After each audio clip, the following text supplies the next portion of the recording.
तो पिछले एपिसोड में हम लोगों ने देखा कि वहाँ पर जाओ जियांजू जो होता है वो जाओ फैंग के साथ फाइट करने के लिए अरीना में आ जाता है और फिर वहाँ पर अरीना में आने के बाद वहाँ पर एक फॉर्मेशन को तैयार कर देता है और फिर वहाँ पर इस फॉर्मेशन को देखकर सब लोग इसी के बारे में बात कर रहा था कि यहाँ पर ये तो लोटस फॉर्मेशन है। और फिर जाओ फैंग भी तैयार हो जाता है इसके साथ फाइट करने के लिए, अपने शॉट को निकाल लेती है। और अब आगे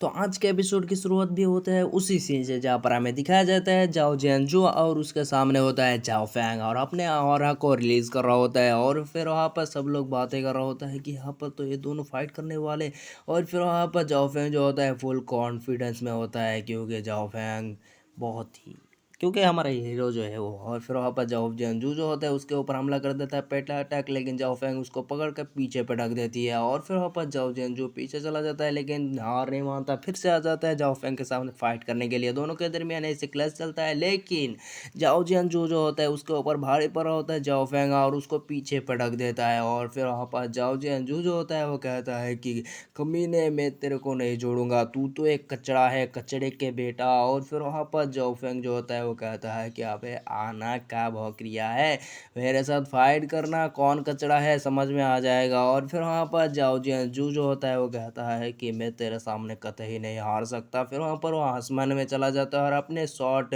टेक्निक का इस्तेमाल करता है और उससे हमला कर देता है। और फिर वहाँ पर जाओ फैंग जो होता है उसका अटैक से पीछे जा रहा होता है, जाओ फैंग जो होता है वो उसके अटैक से पीछे जा रहा होता है और उसके अटैक से बच रहा होता है इधर उधर भागते हुए। और फिर वहाँ पर जाओ जियांजू जो होता है उसके ऊपर लगातार हमला कर रहा होता है, लेकिन जाओ फैंग जो होता है उसके हार अटैक से बचते हुए उसके अटैक को काउंट भी कर रहा होता है और वो आसमान में चला जाता है। और फिर वहाँ पर अपने शॉट टेक्निक का इस्तेमाल करता है जिसकी वजह से वहाँ पर उसके भी शॉट आ जाती है, दोनों के शॉट के दरमियान क्लास हो रहा होता है। और वहाँ पर अरीना में शॉट ही शॉट आ जाती है स्पिरिचुअल शॉट की। और फिर वहाँ पर दोनों के दरमियान ऐसे ही शॉट फाइट होती रहती है, लेकिन यहाँ पर जाओ फैंग जो होता है वो जाओ जियांजू को पीछे पटक देता है और फिर वहाँ पर उसके ऊपर हमला करने के लिए आ जाता है। लेकिन वहाँ पर जाओ जियांजू जो होता है वो जाओ फैंग के शॉट को अपने हाथ से पकड़ लेता है। और फिर वहाँ पर वो कहता है ये क्या बकरिया था तू,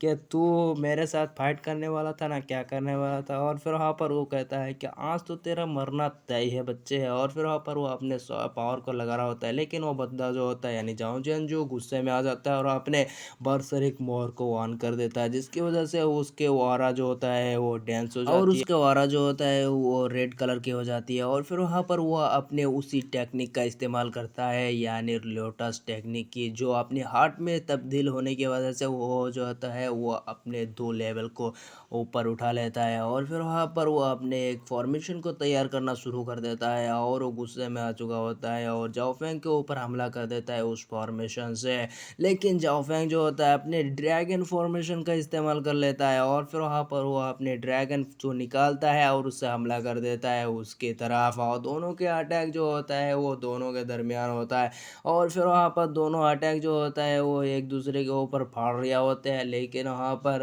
अटैक कर देता है जाओ जियांजू और जाओ फैंग भी अपने अटैक को चल देता है। फिर वहाँ पर दोनों के अटैक आपस में टकरा रहा होता है, लेकिन जाओ फैंग के अटैक को कुछ नहीं हो रहा है भाई। और फिर वहाँ पर सब लोग हैरान भी होता है और फिर वहाँ पर जाओ जियांजू जो होता है उसको लगते हुए वो बंदा जो होता है इंजर्ड हो जाती है और नीचे गिर जाती और है। फिर वहाँ पर जाओ जियांजू जो होती है वो गुस्से में उठ जाती है और अपने शॉट को निकालने लगती है, लेकिन वहाँ पर जाओ फैंग इस लाइट की स्पीड में आता है और उसके गला को काट के वहीं पर ही उसका काम खत्म कर देता है। जाओ फैंग कहता है कि मैंने तुम्हें कभी भी नहीं सोचा मेरे ओपोनेंट के बारे में, तुम मेरा ओपोनेंट होने की एकदम लायक ही नहीं हो। और फिर वहाँ पर जाओ जियांजू जो होता है वो कहता है कि ये तो मेरे को कुछ भी नहीं समझता, वो अपने ओपोनेंट के तौर पे भी नहीं मानता मेरे को, और ये सोचकर वहीं पर वो मर जाता है। और फिर वापस सब लोग कहता है कि क्या जाओ फेंग ने उस जाओ जियांजू को मार डाला। और फिर वहाँ पर जाओ फेंग को एक रिवॉर्ड भी मिलता है और फिर वहाँ पर कहता है कि यहाँ शॉर्ट टेक्निक वाली बुक, वाह वाह वाह मजारी लाइफ है। और फिर वहाँ पर उसको अपने हाथ में लगाता है और वो उस टेक्निक जो होता है उसके दिमाग में घुस जाती है और फिर वहाँ पर उस टेक्निक का रिलीज करता है और जिसकी वजह से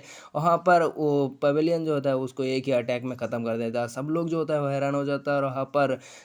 रूही जो होता है वो नाच रहा होता है और फिर वहाँ पर राजा भी और सब लोग जो होता है वो कह रहा होता है कि जाओ फेंग एक जीनियस है, जीनियस, और उसके सामने तो कुछ नहीं हो सकता। और फिर वहाँ पर जाओ फेंग जो होता है वो पोज में खड़ा होता है और फिर वहाँ पर तभी चारों तरफ की बादल जो है वो काला हो जाती है और फिर वहाँ पर थंडर चमक रहा होता है और फिर वहाँ पर सब लोग जो होता है वो कहता है कि ये का हो रिया है, ये का हो रिया है। लेकिन एक आवाज़ आती है, कहता है कि मेरा बेटा, और फिर वहाँ पर एक शॉट आती है और वहाँ पर जाओ फेंग जो होता है पीछे चढ़ जाता है और हमें दिखाया जाता है यहाँ पर जाओ जियान जू का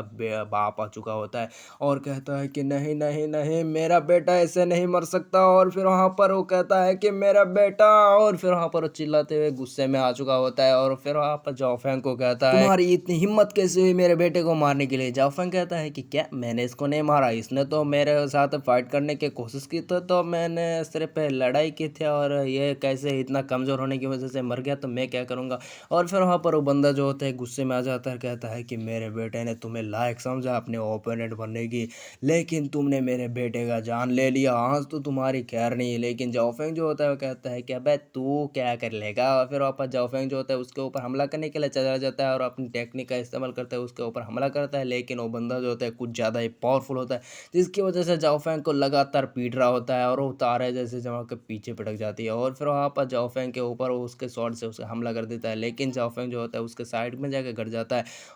और फिर ऊपर जाओफेंग जो होता है अपने शॉट को लेता है और तेजी से हमला करने के लिए आ जाता है। दोनों के दरमियान क्लैश होता है और इसी के साथ हमारा एपिसोड भी खत्म हो जाता है। देखेंगे नेक्स्ट एपिसोड में कि यहाँ पर जाओफेंग का क्या हालत होता है या जाओफेंग उस बंदे का क्या हालत करेंगे, तो देखेंगे नेक्स्ट एपिसोड में। तब तक के लिए सब्सक्राइब करो, लाइक करो और एक प्यारा सा कमेंट भी करना।